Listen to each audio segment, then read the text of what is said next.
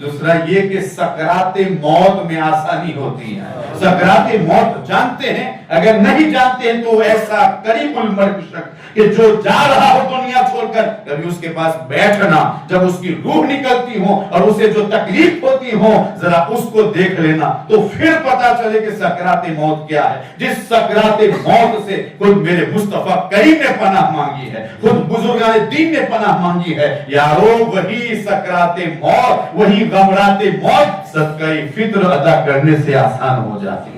اور تیسری فضیلت حضرت عبداللہ ابن عباس روایت کرتے ہیں کہ اللہ رب العزت اسے عذاب قبر سے محفوظ فرماتا ہے. اندازہ تو لگائیں، صدقہ فطر 100 روپیہ، 120 روپیہ، زیادہ سے زیادہ 1000 روپیہ، یہ 1000 روپیہ غریب کو دینا ہمارے لیے کتنی فضیلت لاتا ہے. ابھی میں نے تو صدقے کی وہ فضیلتیں اور حدیث پڑھی نہیں جو 8 روایت جمع کی ہیں کہ جس میں بتایا گیا یہ صدقہ کیا ہے. صدقہ بلاؤں کو دور کرتا ہے، صدقہ برے خاتمے کو دور کرتا ہے، صدقہ رب کے غضب کو دور کرتا ہے، صدقے کی وجہ سے بندے کی عمر میں برکت ہوتی ہے، صدقے کی وجہ سے بندے کے رزق میں برکت ہوتی ہے، صدقے کی وجہ سے بندے کی زندگی میں سکون نصیب ہوتا ہے، صدقے کی وجہ سے رب تبارک و تعالی گھروں میں خوشحالی کی زندگی نصیب کرتا ہے، ان کا معاشرہ بہترین معاشرہ ہوتا ہے. صدقے کی بنیاد پر رب تبارک و تعالی برا خاتمہ، یہ برا خاتمہ کیا ہے؟ برا خاتمہ یہ ہے کہ تمہاری موت ایمان پر نہ ہونا، یہ برا خاتمہ ہے. لیکن جو بندہ صدقہ دینے کا عادی ہوتا ہے اللہ رب العزت اس کو برے خاتمے سے بھی محفوظ فرما دیتا ہے، ایمان کی موت نصیب فرماتا ہے. یارو اس سے زیادہ چاہیے کیا کہ ایک بندہ 60 سالہ زندگی گزارے، ایمانی زندگی گزارے اور ایمان ہی کی حالت میں دنیا سے رخصت ہو. تو یہ سارے کام ایک صدقے کی وجہ سے ہو سکتے ہیں. بلکہ میں آپ کو بتاؤں صدقہ دینے سے اللہ راضی ہوتا ہے اور اللہ کی رضا سب سے بڑی چیز ہے. برا خاتمہ یہ بھی فضیلت ہے، یقیناً فضیلت ہے، سکون مل جانا یہ بھی فضیلت ہے، لیکن سب سے بڑی چیز رضوان من اللہ اکبر، اللہ کی تھوڑی سی رضا بھی یہ ہمارے لیے بہت بڑی چیز ہے. قرآن کا اعلان اور اللہ رب العزت صدقہ دینے سے راضی ہوتا ہے. اتنی روایات ہے ہمارے بزرگان دین نے اپنے 4-4 ہزار درہم ایسے ہی رات بھر میں دے دیے. حضرت عبداللہ ابن عمر، حضرت عمر فاروق کے بیٹے، روایت میں آتا ہے کہ ان کے یہاں رات میں امیر معاویہ رضی اللہ تعالی عنہ کی طرف سے 4000 درہم آئے، پھر ایک جگہ سے 4000 درہم آئے اور ایک بھائی نے 2000 درہم دیے. کتنے ہوئے؟ 10,000 درہم. معمولی رقم ہے، چاندی کے سکے. درہم 10,000 درہم. لیکن صبح جب بازار جاتے ہیں تو آپ کھوٹے درہم سے، کھوٹے کا مطلب وہ نہیں جو جعلی کرنسی، یہ نہیں جیسے آج کل لوگ بنا لیتے ہیں نقلی نوٹ لے کر، وہ نہیں. یعنی جس کی مالیت، جس کی قیمت اصل درہم سے کم ہو، قیمت تو اس کی بھی ہو لیکن اس کے ذریعے اپنی سواری کے لیے چارہ خریدتے ہیں. وہ شخص بھی دیکھتا ہے کہ جس کے پاس 10,000 درہم ہو وہ کھوتے درہم سے اپنی سواری کے لیے چارہ خریدے. بھائی صحیح درہم دے کر، یعنی اچھے درہم دے کر جس کی مالیت اور قیمت زیادہ، اس سے خریدے اور زیادہ خریدے. عیش عشرت کی زندگی گزارے، یعنی خوشحالی کی زندگی گزارے. وہ دوڑتا ہوا ان کے گھر پہنچتا ہے، اہلیہ سے پوچھا میں کچھ سوالات کرنا چاہتا ہوں اگر اجازت. کہاں بتاؤ؟ کہاں کہ کیا حضرت عبداللہ ابن عمر کے پاس امیر معاویہ کی طرف سے 4000 درہم نہیں آئے؟ آئے تھے. کہا فلاں شخص کی طرف سے 4000 درہم نہیں؟ کہا وہ بھی آئے تھے. کہا ایک بھائی نے 2000 درہم نہیں دی؟ کہا دیے تھے. تو کہا بازار میں وہ اپنی سواری کے جانور کے لیے وہ چارہ خرید رہے کھوتے درہم سے، ایسا کیوں؟ کہا جیسے آئے تھے ویسے صدقہ بھی کر دیا، جیسے آئے تھے ویسے صدقہ بھی کر دیا. 10,000 درہم گھر میں آئے تھے اور فوراً ہی انہوں نے اسے غریبوں میں رات ہی میں تقسیم کر دیا. ہماری تو زکات پڑی رہتی ہے تجوریوں میں، ہماری تو زکات اپنے گھروں میں 7 سال تک پڑی رہتی ہے، ہمیں تو دینے کی ہمت نہیں ہوتی. یہاں نفلی صدقے کا معاملہ یہ ہے. 10,000 درہم جیسے ہی گھر میں آتے ہیں وہی 10,000 درہم غریبوں کی گھر کی زینت بھی بن جایا کرتے ہیں. حضرت منصور عمار بہت بڑے بزرگ گزرے جن کو مستجاب الدعوات کہا جاتا تھا، جو بول دے وہ ہو کر رہتا تھا. ایک مرتبہ راستے میں اعلان کر رہے تھے کہ جو شخص اس شخص کو 4 درہم دے دیں وہ مجھ سے 4 دعائیں لے لے. توجہ ہے نا؟ دیکھو صدقے کی جو برکتیں بہت زیادہ ہے، میں اس کو کم وقت میں بیان نہیں کر سکتا. لیکن یہ صرف ترغیب کی خاطر کہ ہم اپنا سینہ، یہ متقیوں کی فضیلت، متقیوں کا وصف ہے، کہ جو متقی ہوتا ہے وہ اللہ کے دیے میں سے خرچ کرتا ہے۔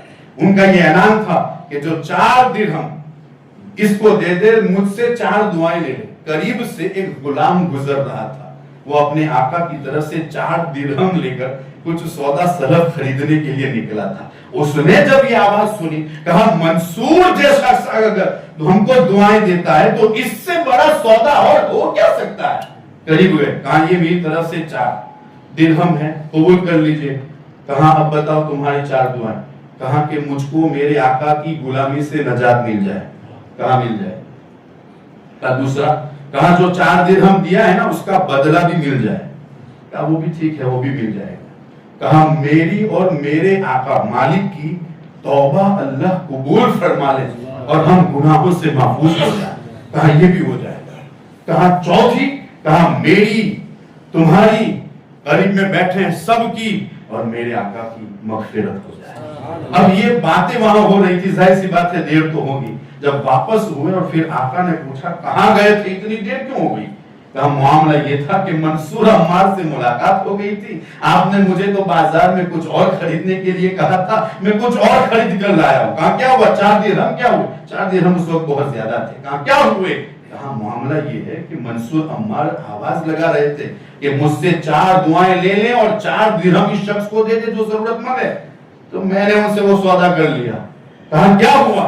تو پھر وہ جو دعائیں جو مانگی تھیں، جو آفر کی تھیں، تو اس کے بارے میں بتایا۔ کہا کیا ہوا؟ کہا کہ میں نے کہا کہ مجھ کو آزادی مل جائے، تو اسی وقت آقا کہتا ہے جا تو آج سے آزاد ہے۔ کہتے ہیں کہ پھر دوسرا کیا؟ کہا کہ میں نے کہا کہ یہ جو 4 درہم دے رہا ہوں اس کا بدلہ بھی مجھ کو مل جائے۔ پھر دوسرے غلام کو آواز دیتا ہے، کہا 4000 درہم لا کر اس غلام کو دے دو، اس غلام کو دے دو۔ کہا تیسری کیا تھی؟ کہا کہ میں نے کہا کہ مجھے اور میرے آقا کو گناہوں سے توبہ کی توفیق مل جائے۔ کہتے ہیں کہ اسی وقت اس کی زبان پر استغفار جاری ہو گیا اور استغفر اللہ، اور اس نے وعدہ کیا کہ آج کے بعد میں کبھی گناہوں کی طرف نہیں لوٹوں گا۔ کہا چوتھی کیا؟ کہا منصور کی، وہاں جو بیٹھے تھے سب کی، اور پھر میری اور تمہاری بخشش ہو جائے۔ دیکھو 3 میرے بس میں تھی، وہ میں نے تمہیں دے دی، چوتھی میرے بس میں نہیں ہے۔ روایت میں آتا ہے کہ ادھر وہ رات میں سویا، اس کا آقا اور رب تبارک و تعالیٰ کی طرف سے اس کے لیے اعلان ہوتا ہے 3 جو تیرے بس میں تھی تو نے کر دی، ایک میرے بس میں ہے، میں نے تیری بھی، تیرے غلام کی، منصور کی، اور جتنے قریب بیٹھے تھے میں نے سب کی مغفرت۔ ایک صدقہ لوگوں کی مغفرت کا ذریعہ ہو سکتا ہے، ایک صدقہ ہماری خوشحالی کی زندگی کا ذریعہ ہو سکتا ہے، ایک صدقہ غریبوں کی مدد کا ذریعہ ہو سکتا ہے۔ اس لیے ہمیں چاہیے کہ ہم خوش دلی سے آنے والے دنوں میں اپنے صدقات کو دینے کی کوشش کریں، جو ضرورت مند ہے، غریب ہے، انہیں دیکھیں، انہیں پہچانیں، اور ان کی عید کی جو زندگی ہے اس میں خوشحالی لانے کی کوشش کریں۔ یاد رکھیں، شاید کہ کسی غریب کی زبان پر آپ کے لیے دعا آ جائے، شاید کہ کسی غریب کا چہرہ آپ کے لیے مسکراہٹ سے کھل جائے۔ اس کی مسکراہٹ کیا ہوگی؟ یہ میرے رب کی طرف سے ہمارے لیے نجات کا پروانہ ہوگا۔ اس لیے کوشش کیجئے اپنے روپیوں کو برباد نہ کیجئے، اور بالخصوص نوجوان ڈریم 11 اور دیگر ایپ سے بچنے کی کوشش کریں۔ اگر روپیہ لگانا ہے تو کرکٹروں کے پیچھے نہیں، روپیہ لگانا ہے تو پھر اپنے ماں باپ کے پیچھے لگاؤ، اپنی بہنوں کے پیچھے لگاؤ، اپنے بھائیوں کے پیچھے لگاؤ۔ ادھر روپیہ برباد ہوتا ہے اور ادھر معاملہ یہ ہے، آقا فرماتے ہیں کھجور یا چھہارے کا ٹکڑا بھی اگر تم کسی کو صدقہ نفل کے طور پر دیتے ہو، رب تبارک و تعالیٰ قیامت میں احد پہاڑ کے برابر عطا فرمائے۔ اس میں لگاؤ، اس میں انویسٹ کرو۔ اس میں صرف بے سکونی ہے، بے اطمینانی ہے، اس میں سکون نہیں ہے، اس میں صرف تباہی اور بربادی ہے، اس میں خودکشی ہے۔ اس لیے اس میں لگاؤ، اس میں لگاؤ گے تو اللہ بھی راضی ہوگا، رسول اللہ بھی راضی ہوگا۔